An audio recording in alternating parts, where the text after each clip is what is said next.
طلبہ عزیز، آج میں آپ کی خدمت میں حاضر ہوں اور ایک عظیم شاعر کو لے کر، اور اس شاعر کا نام ہے مرزا اسد اللہ خان غالب۔ غالب کا کلام سحر انگیز ہے اور ہمارے دل کو چھوتا ہے۔ غالب کی فکر بلند تھی، ان کی جو شخصیت تھی وہ اس میں بڑی تہیں تھیں۔ ہاں، وہ ہمہ جہت شخصیت کے مالک تھے، اور غالب جو ہے وہ کہتے ہیں کہ سب کہاں کچھ لالا و گل میں نمایاں ہو گئیں، سب کہاں کچھ لالا و گل میں نمایاں ہو گئیں، خاک میں کیا صورتیں ہوں گی کہ پنہاں ہو گئیں۔ اور میں چمن میں کیا گیا گویا دبستاں کھل گیا، میں چمن میں کیا گیا گویا دبستاں کھل گیا، بلبلیں سن کر میرے نالے غزل خواں ہو گئیں۔ اس طرح کے اشعار جب کوئی کہے جائیں گے تو ظاہر ہے کہ وہ اشعار سب کو متاثر کریں گے، اپنی جانب اپنی توجہ مبذول کریں گے۔ تو غالب کی غزل یہاں آپ کے نصاب میں جو شامل ہے وہ میں آپ کو پڑھانے کے لیے یہاں آیا ہوں۔ اور غالب کی غزل کا جو مطلع ہے وہ یہ ہے کہ درد منت کشے دبا نہ ہوا، درد منت کشے دبا نہ ہوا، میں نہ اچھا ہوا برا نہ ہوا۔ یہاں غالب نے اپنے عشق کا جو بیان کیا ہے کہ جب مجھ کو عشق ہوا تو وہ جو درد تھا، وہ اس کا عشق کا جو درد تھا، منت کش کے معنی ہوتے ہیں محتاج ہونا، ہے نا، شکر گزار ہونا، احسان مند ہونا، تو دوا نہ ہوا، وہ جو درد تھا وہ دوا کا احسان مند نہیں ہوا، میں نہ اچھا ہوا برا نہ ہوا، یعنی میں جس کیفیت میں تھا میں ویسا ہی رہا، وہ میری کیفیت ویسی بنی رہی، تو ہم کو کسی دوا کی محتاجی نہیں ہوئی۔ یہ ہمارے عشق کی کیفیت تھی۔ اور دوسرا شعر ہے کہ جمع کرتے ہو کیوں رقیبوں کو، جمع کرتے ہو کیوں رقیبوں کو، ایک تماشا ہوا گلا نہ ہوا، یعنی تم نے ہمارے عشق کی جو ہے پاسداری نہیں کی، اس کی تقدیس کا لحاظ نہیں کیا، تم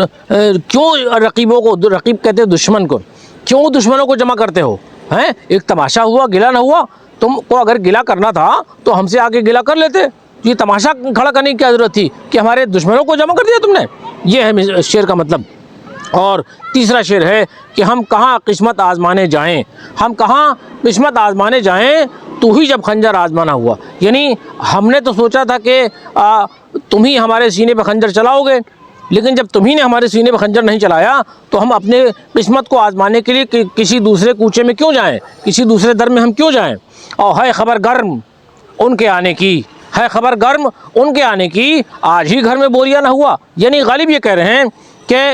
ہمارے یہاں آج کسی مہمان کی آمد کا تھا، خیال تھا کوئی مہمان ہمارے یہاں آنے والا تھا، لیکن اتفاق یہ ہے کہ آج ہمارے گھر میں بوریا نہیں ہے، ہم کیسے ان کی خاطر مدارات کریں گے، ہم ان کی کیسے ان کی جو ہے وہ سیوا کریں گے، ہم ان کے لیے کیا چیز کیسے پیش کریں گے۔ تو یہ بڑا مشہور شعر ہے کہ ہے خبر گرم ان کے آنے کی، ان کے آنے کی سے مراد یہاں محبوب کی آمد کا بھی ذکر ہے، اور اب کسی چاہنے والے کی بھی آمد کا ذکر ہے، اور کسی مہمان کے بھی آمد کا ذکر ہے۔ تو اور شعر دیکھیں کہ کیا وہ نمرود کی خدائی تھی، کیا وہ نمرود کی خدائی تھی، بندگی میں میرا بھلا نہ ہوا، یعنی نمرود کی خدائی سے مراد یہاں یہ ہے کہ اس زمانے میں جو ہے وہ نمرود جو بادشاہ تھا اس زمانے میں جو ہے وہ خدا بنا بیٹھا ہوا تھا، کیا وہ، اور یہی وجہ ہے کہ بندگی میں میرا بھلا نہ ہوا، میں نے عبادت کی، میں نے تجھے یاد کیا، لیکن مجھ کو کوئی فائدہ نہیں ہوا، اس کو کوئی صلہ نہیں ملا، میرا کوئی اس میں بھلا نہیں ہوا۔ ہمیں لگتا ہے کہ شاید وہ جو ہے وہ آپ نہیں تھے اس وقت، وہ نمرود کی خدائی چل رہی تھی، تو اور آپ شعر ہے کہ جان دی ہوئی اسی کی تھی، جان دی ہوئی اسی کی تھی، حق تو یہ ہے کہ حق ادا نہ ہوا، یعنی غالب یہ کہہ رہے ہیں کہ آپ نے جو مجھے جان عطا کی تھی، جو مجھے وجود عطا کیا تھا، وہ تو آپ ہی کی دی ہوئی تھی،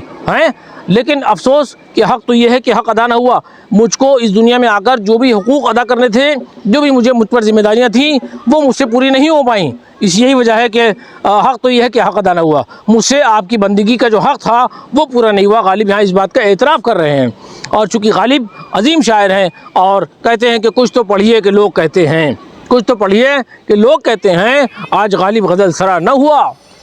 اس مقطع میں، یہ چونکہ مقطع کا شعر ہے، اس میں غالب نے اپنا تخلص استعمال کیا ہے، یہاں یہ کہہ رہے ہیں کہ کچھ تو پڑھیے کہ لوگ کہتے ہیں،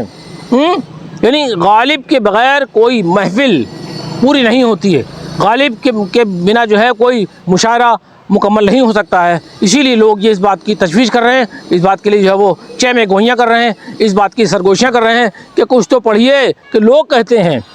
آج غالب غزل سرا نہ ہوا، یعنی آج غالب نے غزل کیوں نہیں سنائی؟ غزل سرا ہونا غزل سنانا، تو آج غالب کو غزل سنانے چاہیے تھی۔ غالب کے بغیر کوئی محفل جو ہے مکمل نہیں ہو سکتی ہے۔ یہ بچوں آج کی غزل تھی جو آپ کے نصاب میں شامل تھی۔ یہ آسان غزل ہے، مجھے امید ہے کہ آپ کو اس غزل کے سارے معنی، مفاہیم و مطالب سب کچھ سمجھ میں آ گئے ہوں گے، کوئی بھی کسر اس میں نے چھوڑی نہیں ہے۔ میں انہی چند کلمات کے ساتھ آپ سے رخصت چاہتا ہوں۔ اس حسین وادی میں، اس حسین موقع پر آپ کو یہ سب مجھے بتانا تھا۔ غالب کی غزل آپ کو سمجھ میں آ گئی ہوگی۔ بہت بہت شکریہ۔